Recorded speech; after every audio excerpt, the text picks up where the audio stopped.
Hi.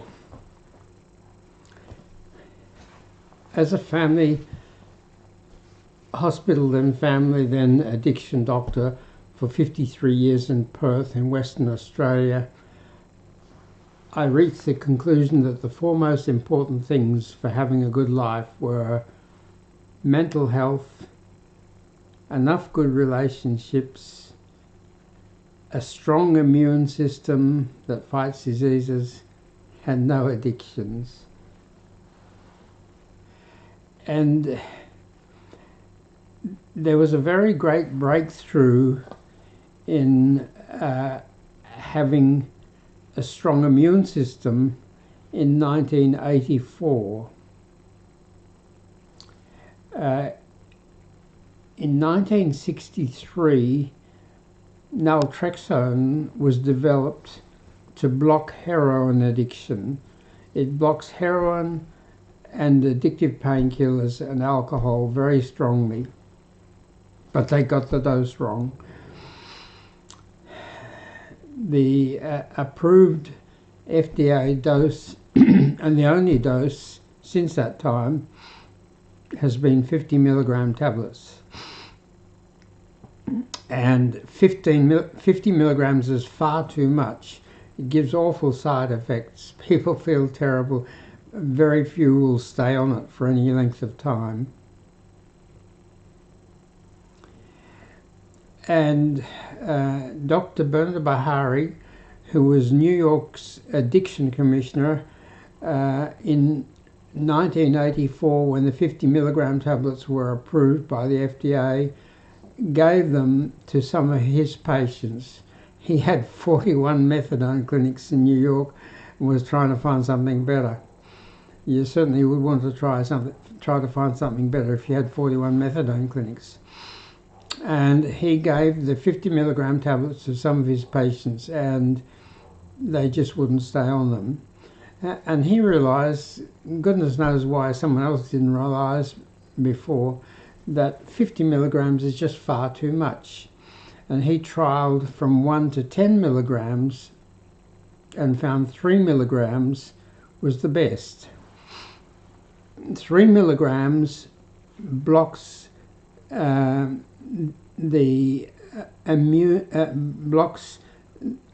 opioid receptors that heroin works through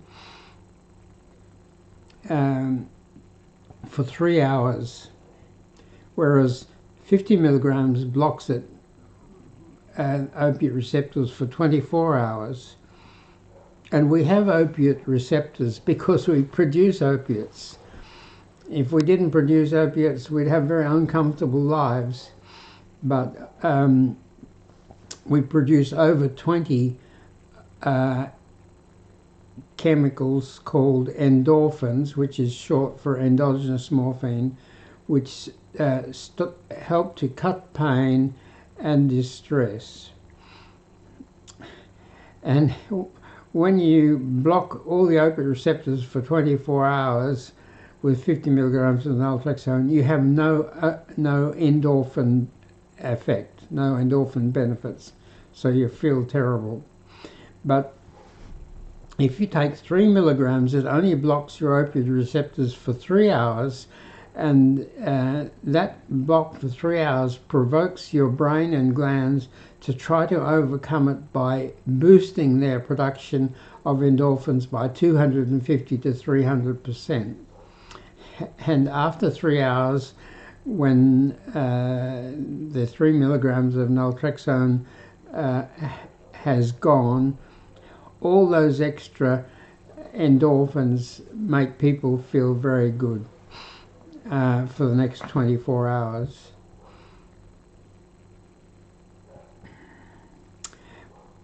And endorphins manage the immune system. When the endorphins are high, the immune system is strong. And the immune system is cells and antibodies and chemicals in every part of our body that fights infections, allergies, inflammation, autoimmune diseases and cancers. helps to prevent us getting those things, and if we get them, helps to control them. So that was a great breakthrough in boosting the immune system, boosting the endorphins that manage the immune system by 250 to 300% with a low dose of naltrexone at bedtime. Normally, our level of endorphins and the strength of the immune system is affected by lifestyle factors,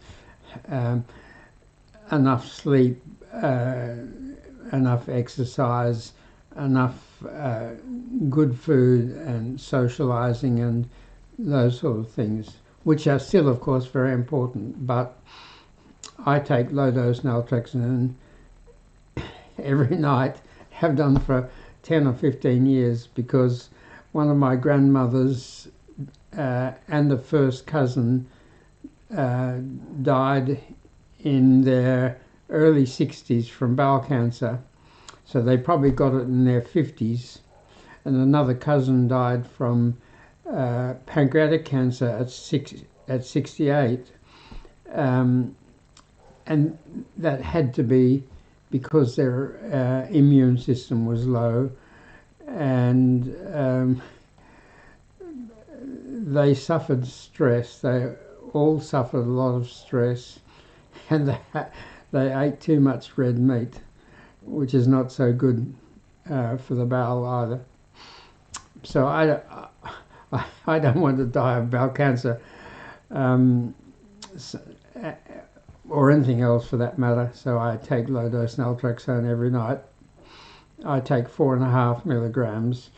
Dr. Bahari recommended 3 milligrams, but a lot of doctors since seem to have suggested that 4.5 milligrams was better. In my opinion, what you do is you take 3 milligrams or 4.5 milligrams or 6 milligrams every evening, and whatever makes you feel best when you wake up in the morning is the best dose for you, because that feeling best is due to high levels of endorphins.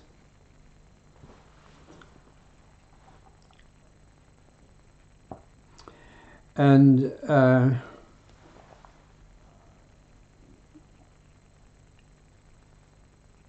so 3 milligrams of naltrexone was a very good preventer of relapse to heroin or addictive painkillers or alcohol, because it boosted the endorphins, the feel-good endorphins, by 250 to 300%.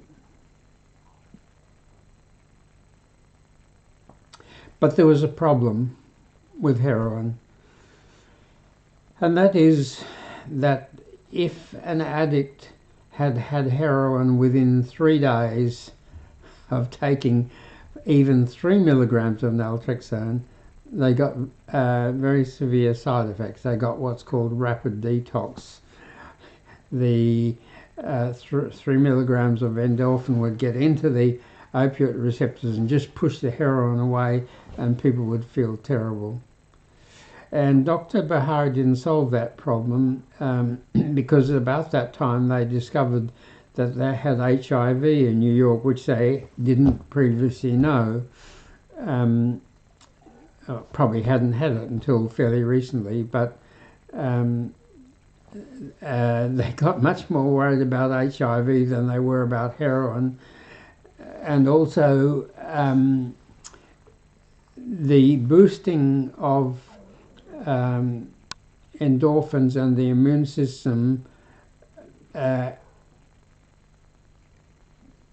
cured a lot of people with cancer. Not everyone, of course, but quite a lot. And Dr. Bahari got more interested in treating people with low-dose naltrexone for cancer and for HIV than treating heroin. So the first dose of 3 milligrams gave terrible rapid detox unless people on heroin or addictive painkillers stopped for 3 days, which almost none of them could do. You didn't have to stop for 3 days with alcohol, but with heroin and addictive painkillers, you had to stop for 3 days before you could take the low dose of 3 milligrams of naltrexone. But in my part of the world, we weren't too worried about HIV, so I was concerned to make low-dose naltrexone work for the heroin patients. So I thought if 3 milligrams is better than 50 milligrams, perhaps even less was better. So I tried giving heroin addicts from 1/8 of a milligram to 1.5 milligrams of naltrexone, and I found that they could take 3/4 of a milligram of naltrexone without any rapid detox or side effects. As soon as they started to feel craving for heroin or addictive painkiller, that meant that there were enough opiate receptors empty that you could give them 3/4 of a milligram of naltrexone, which would get into those empty ones, wouldn't push any of the heroin out, just occupy the empty ones, and that gave addicts relief from craving for an hour. And after an hour, you just give them another 3/4 of a milligram.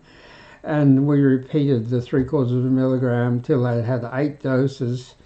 And by that time, their heroin levels were down far enough that they could take double doses, 1.5 milligrams. And they'd take 1.5 milligrams every 2 hours.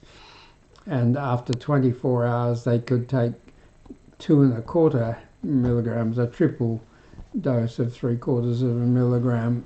And when they had no heroin for 72 hours, or at least 60 hours anyway, they could start to take the low-dose naltrexone without any side effects at all, and it stopped them from relapsing.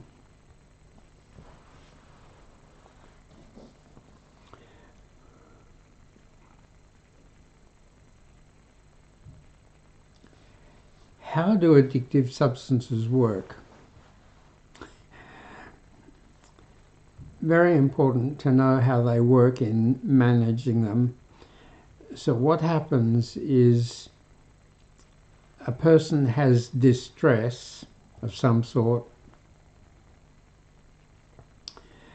and if they don't get proper medical care, they may get street care, which is always addictive, and the street drug helps them very much with whatever their distress is,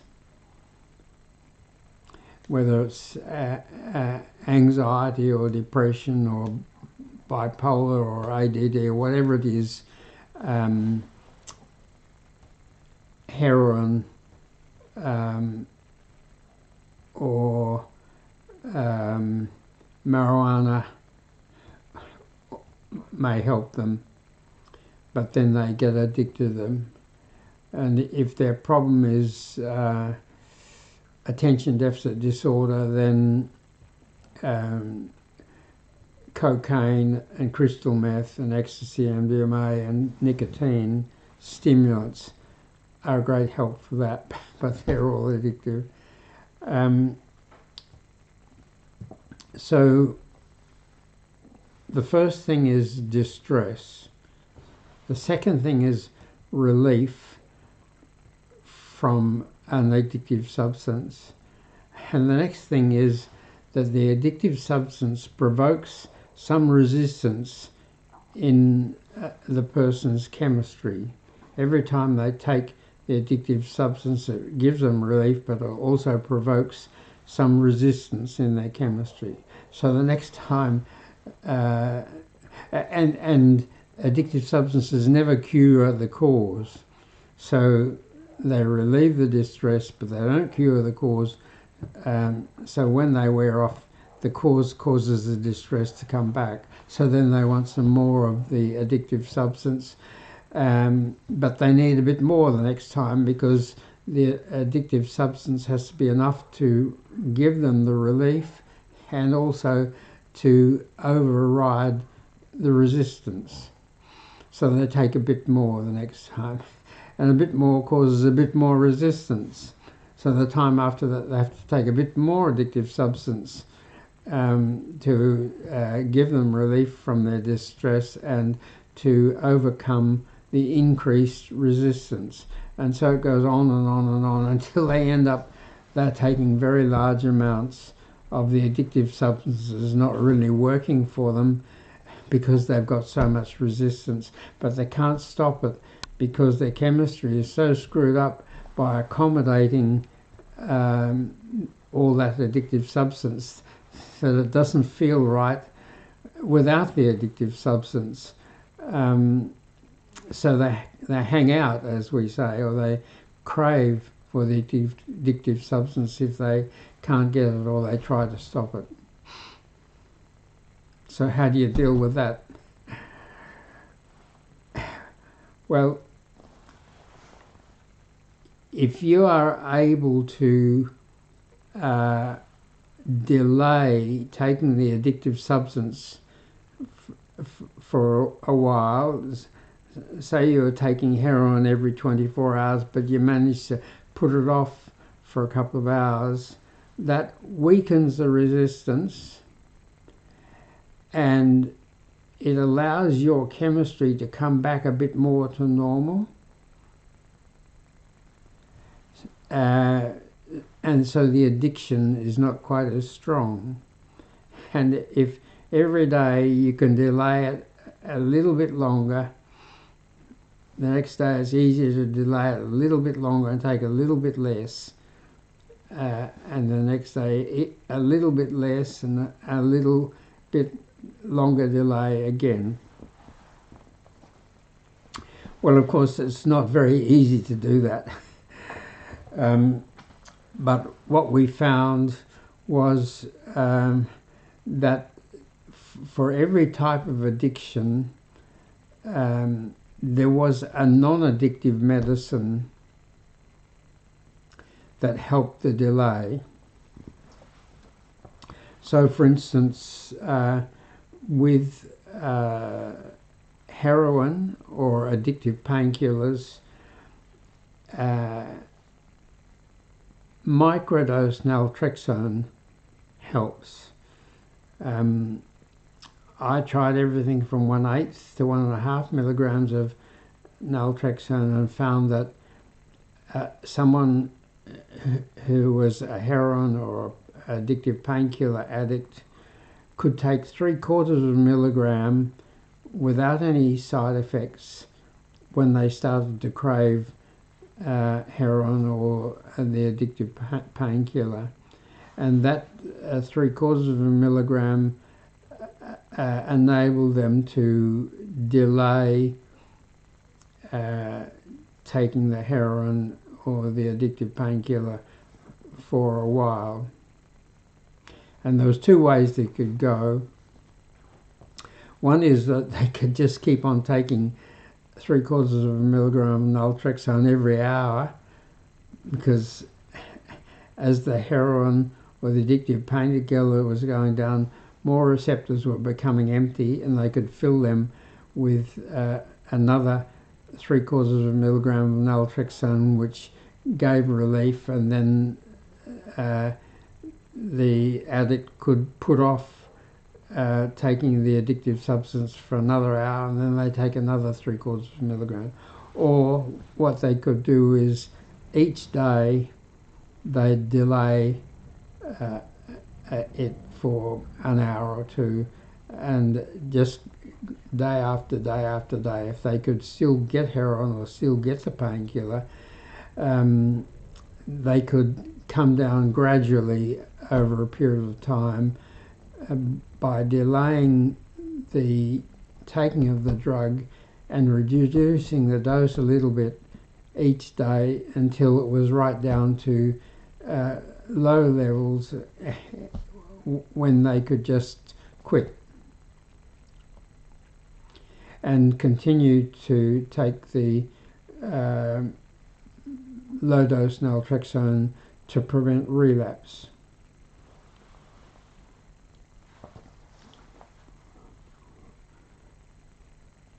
So when you take an addictive substance, it gives you relief, but it creates some resistance.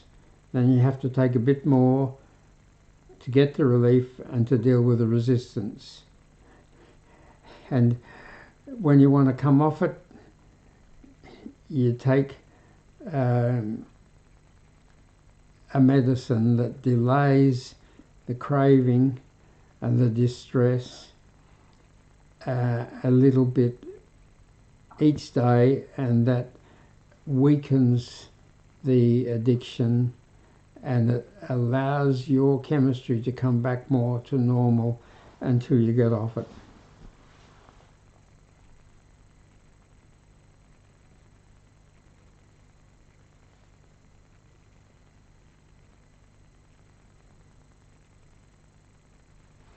So what about alcohol? Alcohol kills 3 million people a year in the world, and for everyone it kills, it ruins the lives and the family of many others. And it's mostly taken to relieve anxiety.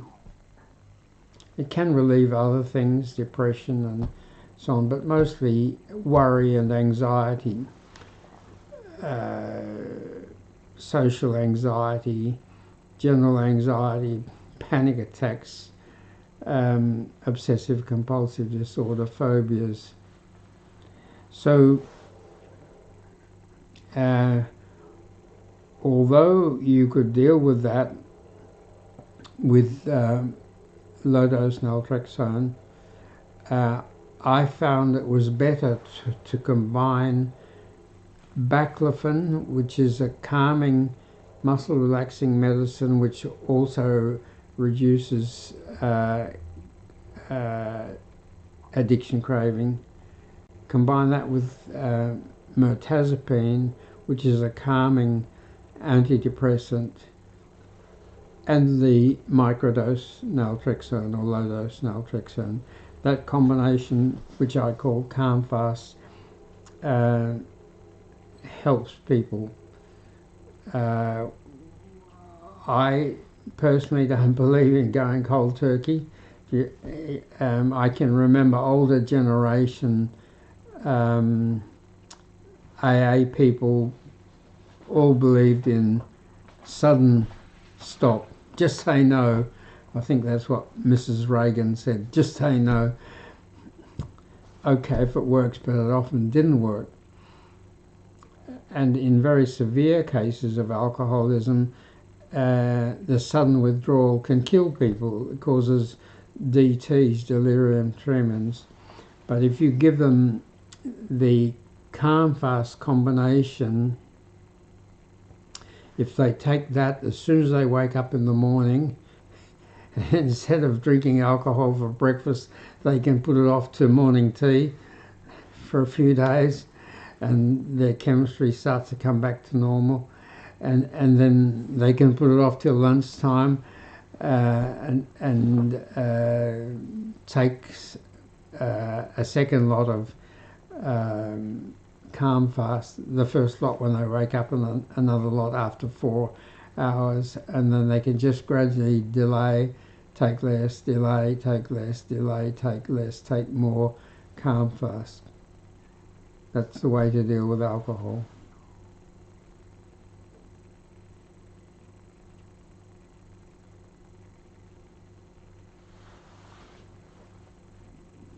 So what about the stimulants? What about crystal meth, ice, cocaine?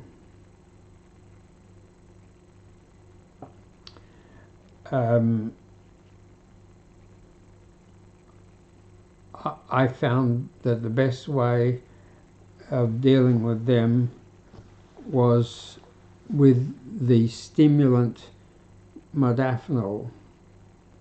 So modafinil is a stimulant medicine which is not nearly as strong as cocaine or crystal meth or other stimulants, but it's a big help. And if combined with other medicines, depending on the particular person's problem, what drove it, they can take the modafinil as soon as they wake in the morning and put off taking the drug of addiction for an hour or two longer every few days, and the addiction weakens and their chemistry comes back more towards normal, and they then can reduce the amount of the addictive substance and just keep on stepping it down until it's low enough that they can quit if they want to quit.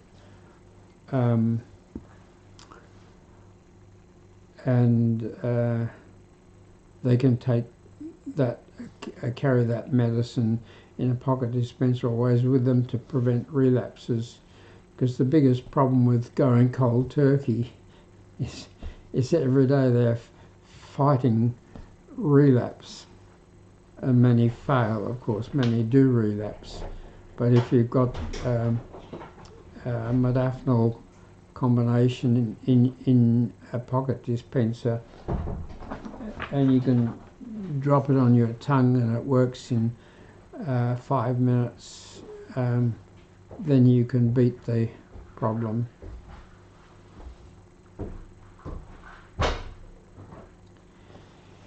But of course, treating addiction is really a bit like shutting the gate after the horses have bolted, because the real problem is always the underlying distress, which is usually mental distress. Occasionally it's physical distress, but mostly it's mental distress. When I first started to work with heroin addicts in the late 1990s, I wanted to know what caused it.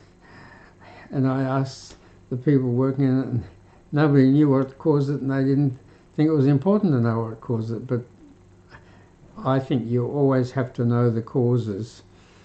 It helps you overcome the problem, and it helps you prevent relapses, because relapses are just really so common with addictions if you don't find the cause and treat the cause. So I went to all the addiction clinics in Perth and Sydney and couldn't find a single person working in that field who knew what caused addiction. But one day, in a clinic that I was working in 10 hours a week, I saw 15 heroin addicts and 5 of them had ADD. And I knew that the ADD had caused the addiction, not the addiction caused the ADD, because they'd had the ADD since they were children, since they were in primary school, and they didn't start the heroin until their teens, usually late teens or 20s or 30s. People used to think that addictions caused mental illnesses. Well, of course, addictions don't make mental illnesses better, they make them worse, much worse. But the original cause I found in 19 cases out of 20 were mental health disorders. And once I discovered the ADD factor, I then asked all the new addicts very carefully about their childhood, their early home life, their parents, their siblings, and their school, and found that 19 out of 20 of them had had a serious mental health disorder, usually 2 or 3 mental health disorders before. The commonest ones were various forms of worry, anxiety, general anxiety, social anxiety, panic attacks, obsessive compulsive disorder, and phobias. The second one was major depression, a lot of depression in addicts before they started to take addictive substances. The next one was ADD, ADHD. People just couldn't focus and concentrate, and a lot of them were very hyperactive, and a lot of them were very impulsive, and they did badly at school. They often caused a bit of havoc in the home, and their lives were miserable, and the lives of the family was miserable. I'll never forget, I shouldn't laugh, but I'll never forget a lady who came in to my clinic with her 4 children, and she and all of her 4 children had ADD. They had to all come in together because otherwise they created a riot. If I saw them one at a time, the others created a riot in the waiting room. And Dad was absent, and of course we knew that Dad must have it as well. If one parent's got ADD, 40% of the children will have ADD. If both parents have got ADD, 80% of the children will have ADD. If all the children have got ADD, both parents have got it. Not that it's necessarily an inherited thing. It's partly an environmental thing. Living with ADD people is enough to give you ADD. Yeah.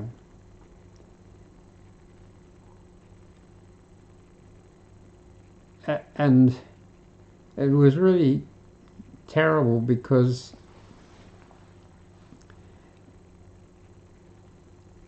all the medications, the 3 main medications for ADD, are all addictive. Ritalin, dexamphetamine and Adderall, all addictive. So that's a problem. So the regulators decided to solve that problem. We won't let the GPs prescribe those dangerous addictive medicines. The GPs are too irresponsible. They'll probably prescribe. So you have to get it from you can't get it from your local family doctor who knows you and you know them and they know your family, and it's convenient and they're not too expensive and you can see them usually the same day or the next day. No, you have to go to a paediatrician if you're a kid, or a psychiatrist if you're an adult. You might have to wait 3 months, 6 months. And the private practitioners, of course, are very highly educated people, and they're costly and they're few and far between. There'll never be enough of them. And the free government clinics have very long waiting lists. So this woman with her 4 children, all with ADD, life was hell. And she hadn't been able to get the help that they needed. And modafinil, although it's only probably a half or a quarter as strong as the addictive usual medicines, has the great advantage that it works for 8 to 12 hours. So if the kid takes it at 8 o'clock in the morning before they go to school, it lasts all day until after school. Whereas the addictive ones mostly only work for 3 or 4 hours. So the teacher's got to, or someone's got to give them a lunchtime dose and then after the school dose, and that's often difficult.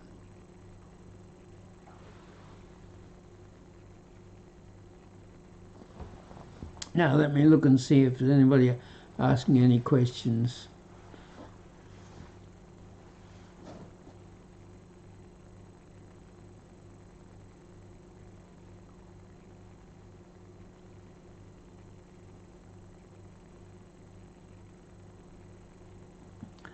Yeah, someone says, are we talking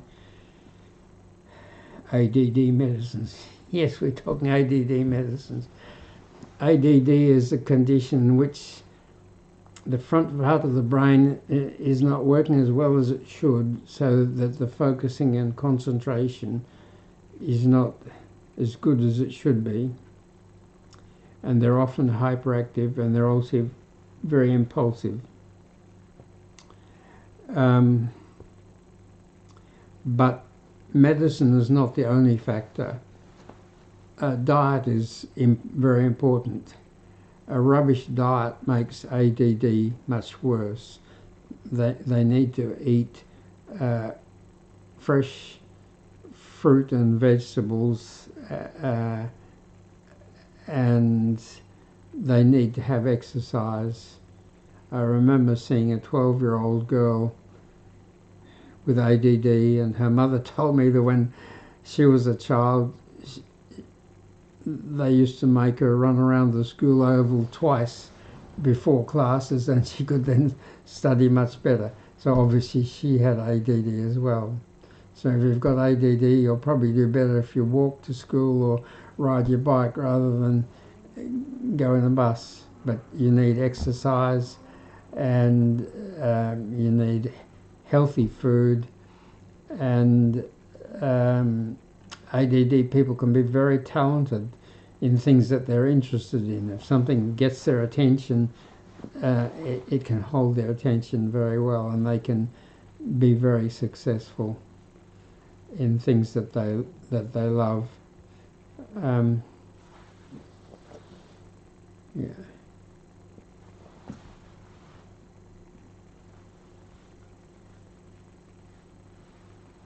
Sugar is a nightmare for ADD. Sugar is a very interesting subject. You know that in my medical lifetime, over 60 years, including it as a medical student and since I've retired,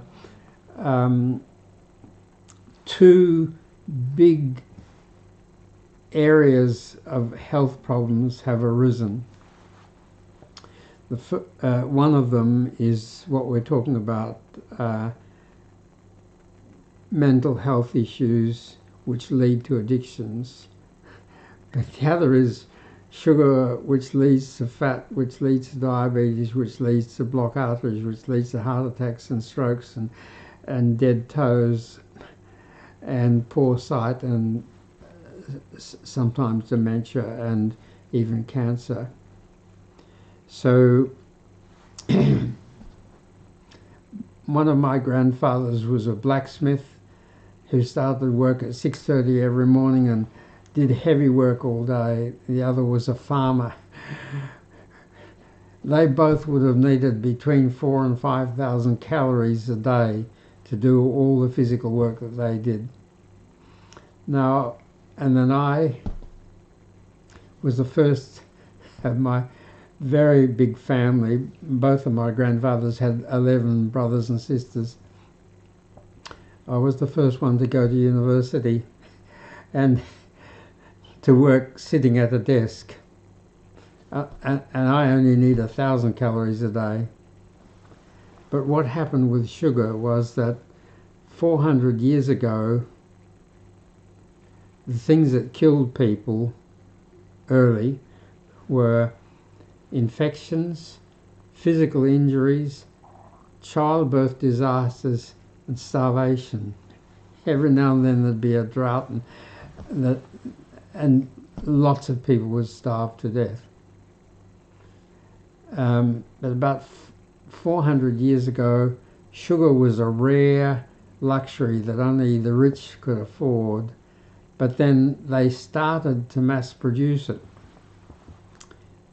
Crush sugar cane and sugar beet, and sugar became plentiful and it became cheap, and it's very high in calories, and it saved millions of people from starvation and helped a lot of poor people to get enough calories. Got no fibre, got very little vitamins or nutrition in it, but very high in calories. So what happened was that there was more and more sugar, and it was cheap, and it's addictive, and it's easy to use and easy to store and easy to transport, and it was a gold mine for the food manufacturers. Once upon a time there weren't any food manufacturers. Well, of course, once upon a time there weren't any farms. People couldn't live in a group of more than 150 because there had to be enough food within walking distance for them to get enough food to eat. But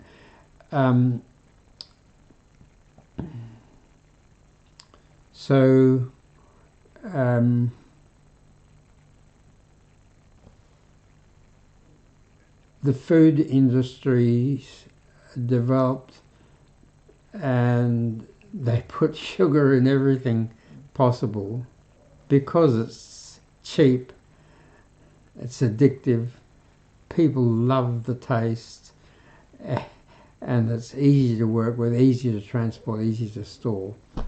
So foods, drinks, confectionery, sugar, sugar, sugar.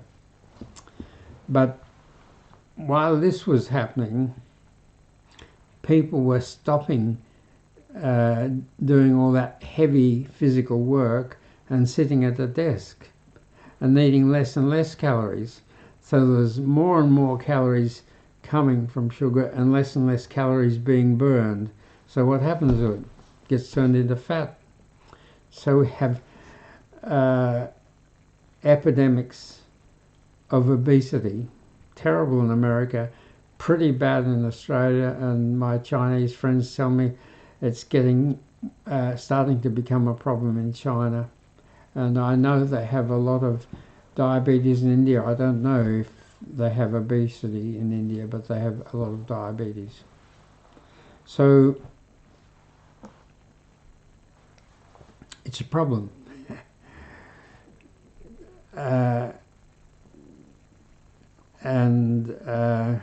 I was interested in how we could solve that problem.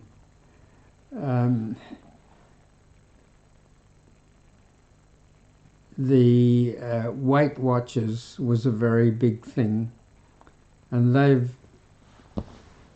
their system has failed because it's been broken by these new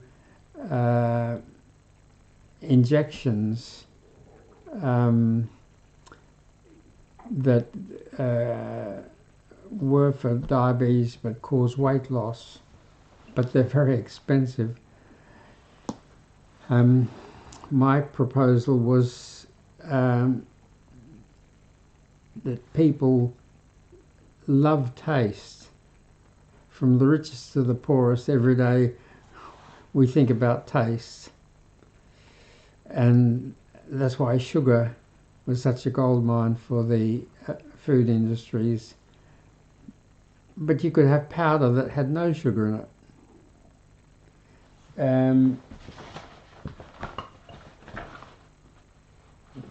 So my proposition is to get fruit powders, strawberry powder, mango powder, blueberry powder, all sorts of lovely powders, and put them in pocket dispensers. I'm just getting 5,000 made in Ningbo and China, and people can have this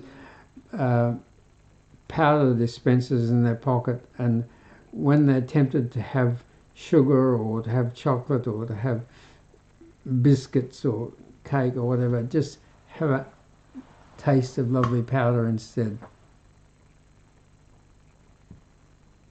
Be interesting to see how that goes, but it's a global problem. More and more calories available, less and less calories being burned. How do we overcome that imbalance that's causing the epidemic of obesity? About 5 o'clock, I usually go to a coffee shop and have a cup of coffee and read something, usually the paper, but today I was reading a book called Hooked. Hooked is a book about how big and successful companies make their products addictive.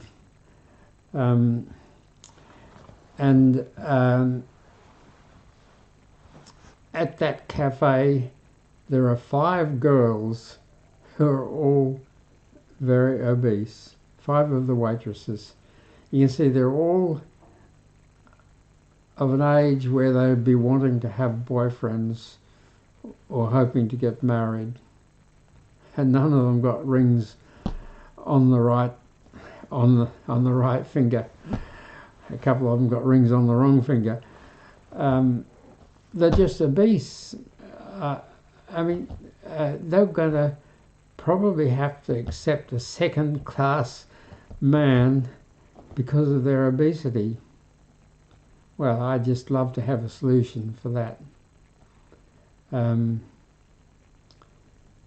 Trying not to be obese, but craving is a sort of a terrible conflict that people with certain emotional problems get into.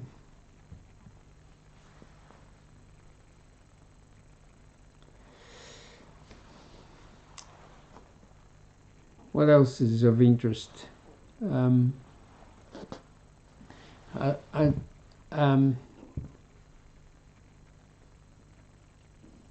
not very good at technology now. I don't know how to make things, which buttons to press, but after each session I go through all the new followers and all the likes and try to answer any questions or read any comments, criticism too. I like to get people to tell me how I could do things better.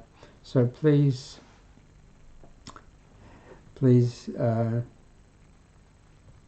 if you've got a question or you've got a comment or you've got a criticism, please let us know through the platform that you you see this live streaming on, or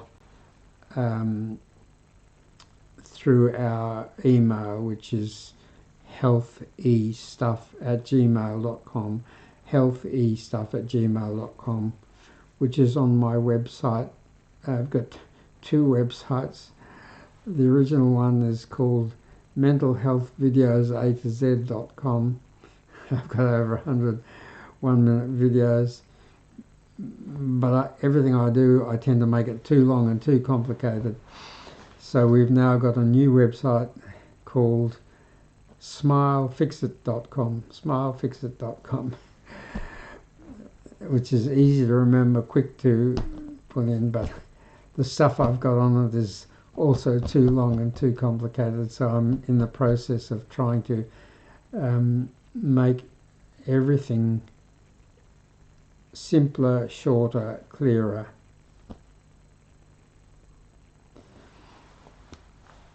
Tools.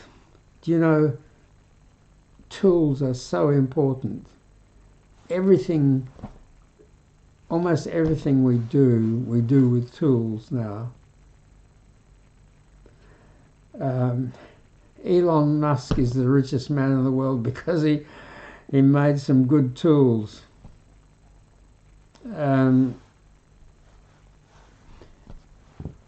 the reason why mental health and addiction is so hard to get help is there are only two tools and they've both got great weaknesses. The two tools in mental health and addiction therapy, the first one is talk therapy or psychotherapy or counselling, whatever you like to call it. And it's got two weaknesses. The first weakness is that to be a therapist or a counsellor or a psychologist, you have to have at least a 4-year university degree or preferably a 6-year PhD.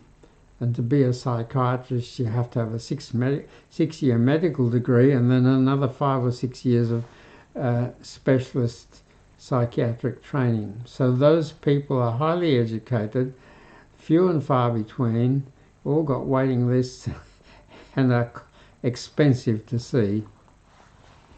And if the government hires them and you can see them for free, you have to wait a long time. A lot of people never get any talk therapy, and as far as I could see, nobody was getting enough talk therapy. So that's a big weakness in that tool. The other weakness in that tool is it's so slow. With talk therapy, you need an hour with someone to find out what their problems are, what caused it, what will fix it, what the family situation is, and the social situation is. And then they'll probably need a half to 3/4 of an hour or an hour's consultation every week. Very slow. And the other tool in mental health and addiction is medicine, and that's got a terrible problem. The terrible problem is that the people who take medicines want the medicines to work quickly, make them better quickly, be able to stop them. But the business people who make medicines want you to take as much medicine as possible for as long as possible, and if possible not to get well enough not to need medicine. So they make as many medicines as possible addictive.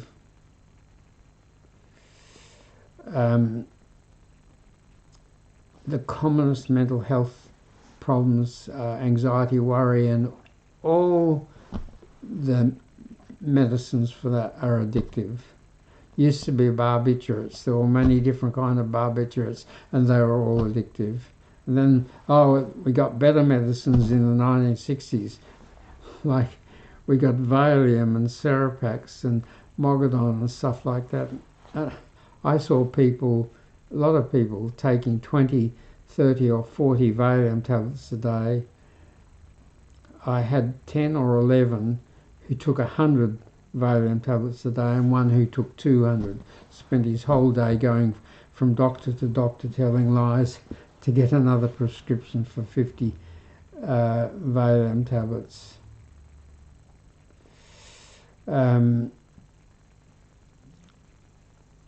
So they make a lot of medicines addictive. A few years ago I checked in America they put out a list of the 100 commonest prescribed medicines each year, and for 3 years in a row it had been an addictive tranquilizer.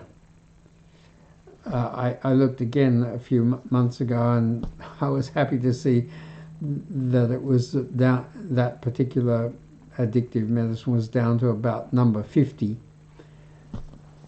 on the list of the most prescribed medicines. They make them not only addictive. Oh, and yes, the three medicines for ADD are all addictive. Dexamphetamine, Ritalin, and Adderall, all addictive.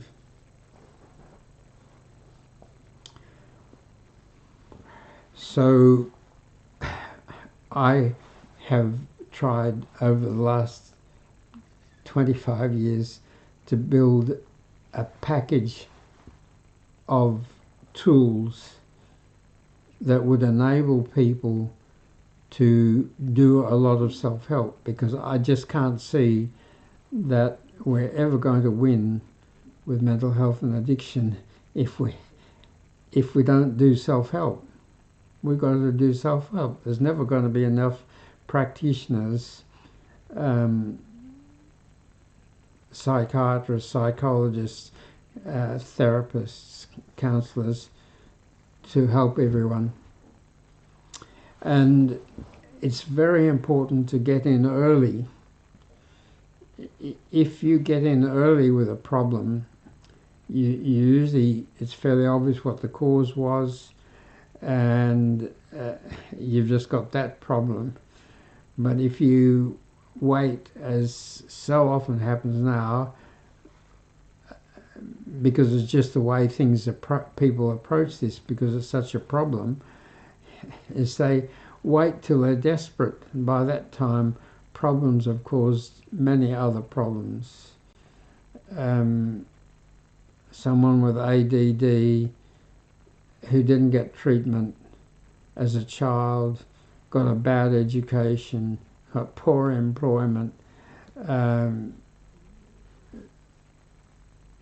loses their job, has money worries, housing worries. You want to get in early. So my tools are over 100 under-a-minute videos. I had long videos 10 years ago and people stopped looking at long videos, so I had to go to 1-minute videos, TikTok videos. But of course you can only deal with one problem in a minute, so you have to have a lot of them because there are a lot of problems. So 80 under-a-minute videos, websites where the stuff is in writing,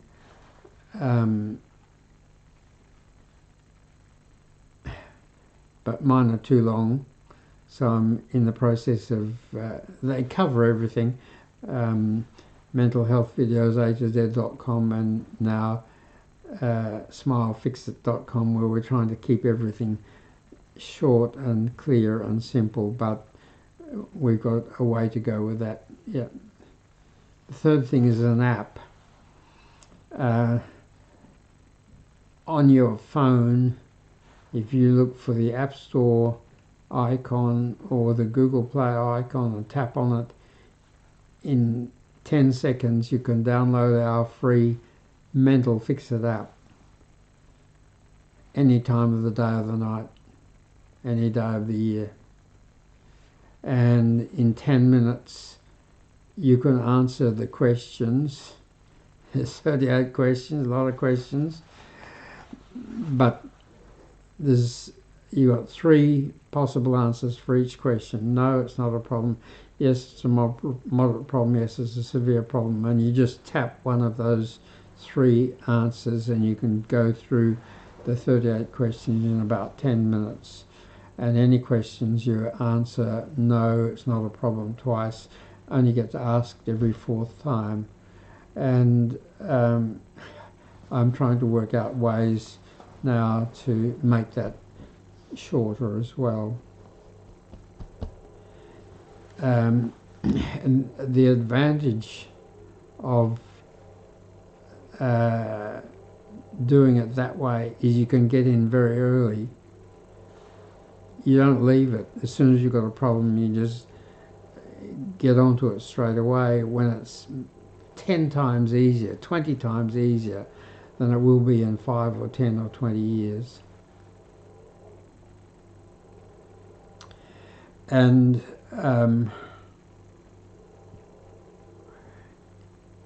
you can repeat the check often, and it gets clearer and clearer and clearer. When you go for a consultation, if there's something you're not quite clear about, you get a bit confused. Once you walk out the door, you can't ask that question again. But with the app, you can do it as many times as you need to until you understand. And the app, when you tap your choice of answers to the last question after 10 minutes, you get an instant report, and the instant report tells you 4 things. It tells you which 6 of our over 100 videos will help you most with your particular worst problems. And you can look at those videos immediately on your phone. So 10 seconds to download the app, 10 minutes to tap your answers, choice of answers to the questions, 10 minutes, look at 6 videos, some of them twice, and look at them again the next day, and repeat the check the next day, because every time you look at the app and it asks the question, you say, have I got that problem?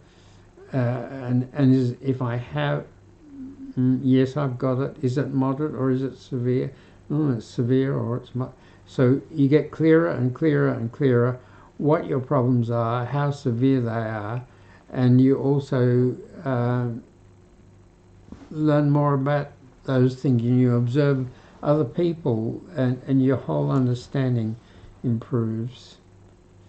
And as well as telling you which 6 videos will help you most, it gives you a list of all the things that you've tapped are a moderate or a severe problem. So you've got a complete list. When you do consultation type thing, it's so slow that you only really deal with the biggest problem and maybe the second biggest problem. You don't even think about all the smaller problems, but the smaller problems are all significant. They all add up. You need to know everything. If you're going to get completely better, you need to know everything and gradually fix everything. And you can do that much better with this system. So 100 videos, under a minute videos, 2 websites, an app, and live streaming.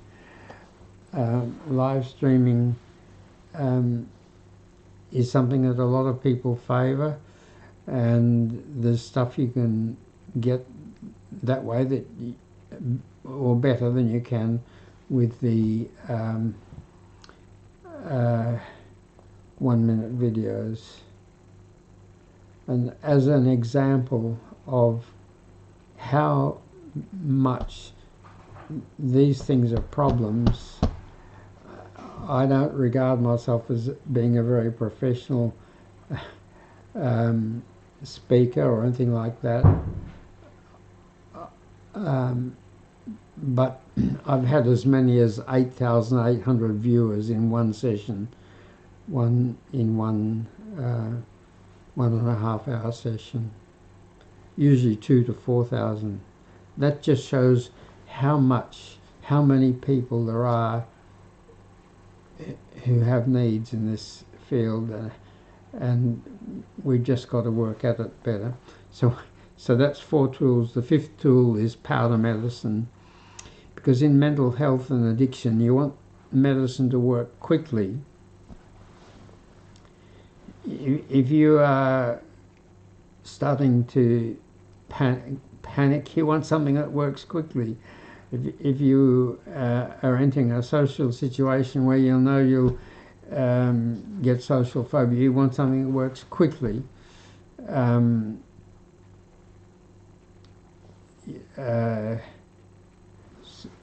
when you take a tablet or a capsule and swallow it, it takes half an hour to go right down in your gut and get into your bloodstream and back up to your brain. It takes between half an hour and an hour to start to work, and between 1 and 2 hours to be working strongly. But if you drop powder on your tongue, it starts to work in 5 minutes. Your tongue is pink or red because the blood vessels are so close to the surface and the tiny granules of powder medicine get in very quickly. In 5 minutes it starts to work. In 10 to 15 minutes it's working strongly. And if you flavour the powder, make it very nice, your body soon connects a lovely taste with getting better. And that's taste conditioning. And as soon as you drop it on your tongue and it reaches the taste buds at the back of your tongue, it works. It starts to work in seconds. So the next tool is pocket dispensers. My first generation didn't work. That was in 2011. I wanted to post them in ordinary envelopes, so I made them too thin and the powder didn't flow. And I couldn't afford to do that again, so then I got little spoons made, little plastic spoons with would hold 0.05 of a mil of powder medicine in one end and 0.15 in the other end. But they're not very convenient. They're convenient if you're home all day, but if you're out and about, you want a pocket dispenser. So this was a new pocket dispenser that I made about 5 years ago, and it's been a wonderful help in allowing people to get their powder medicine in seconds. But it has a limitation, so I'm now getting a new model made, having 5,000 made in Ningbo, which will allow easy variation of the size of the dose. The present one, the volume of the powder is 0.2 of a mil for everything, so if you want to have different strengths, you have to make the powder different strengths, and that's expensive. Compounding pharmacy is a labour-intensive business, so it's expensive. But if we just have one strength of powder and you can vary the amount, that'll be much cheaper. The seventh tool is a heartbeat meditation aid. Meditation is very important, very helpful if you can do it.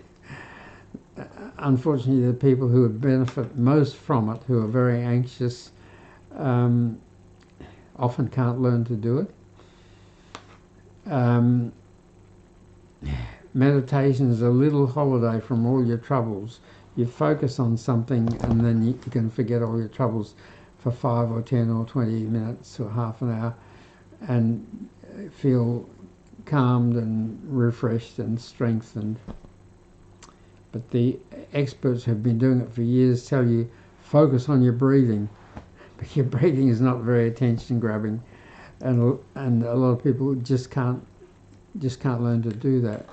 But a few years ago, having failed at focusing on my breathing, I got a cheap stethoscope and just cut it short. Just put it like that. That's the hearing part. You just put that down under your clothes onto the chest wall and the top left side of your chest over your heart, and the heartbeat is loud and strong and interesting, and you can focus on it pretty well. Your mind still wanders, but you just come back to it much quicker, and your mind wanders less often. And once you've done that for a while, you can focus on your breathing. But I made a mistake. I thought they meant I had to observe my breathing. When they said focus on breathing, observe it. No, you focus on doing it, and that's more attention grabbing. In, out, steady. And I found it was very good to do it just as you're going to sleep at night, because I noticed that just before I went to sleep, my breathing got very steady. So if I wanted to go to sleep, if I breathed steadily like that, voluntarily it would transition into sleep more quickly. But I've got 2 more tools coming. Haven't had time, so busy trying to make everything shorter and simpler and easier. But one tool is the smile habit. Smiling is such an important habit. We all know that when we feel good, we smile or we laugh. And that's because we've got about 25 chemicals in our brain that help us to feel good. And when they're high, we feel good and we smile and we laugh.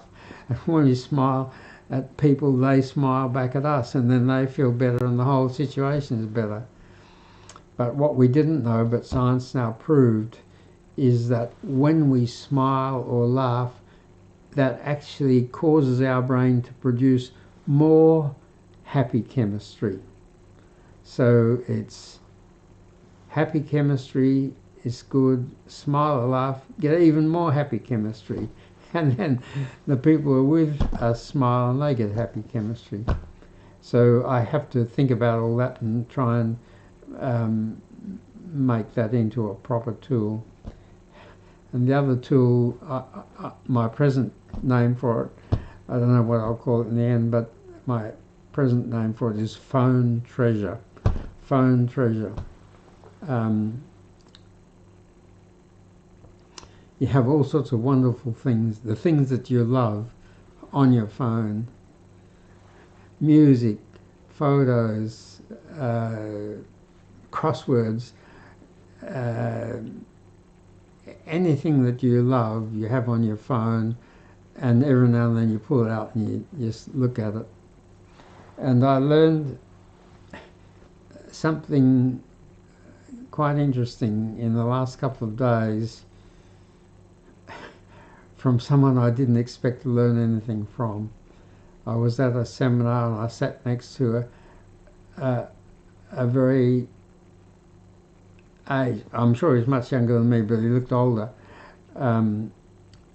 man who said to me that on his phone he's got photos of all his family who've died. They're not here anymore, but he can look at them anytime he likes, which he likes to do. And I thought, wow, yeah, on this Phone Treasure thing we've got to have a section for photos of all the people we love that'll still be there when they go, unless we go first, of course. Yeah. So, yeah, I think that's probably enough for one day. Today is Sunday, so I'm doing this live streaming on Wednesday, Friday, Saturday and Sunday at 7 p.m. Perth time, which is 9 p.m. Sydney and Melbourne time, 7 a.m. New York time and 4 a.m. Los Angeles time. I'm going to have to try to work out a time, because we get quite a lot of people from America and a few from Canada and quite a few from England, so I have to work out a time which is convenient for them as well. So send me your questions and comments and criticisms, and I look forward to seeing you again soon. Bye.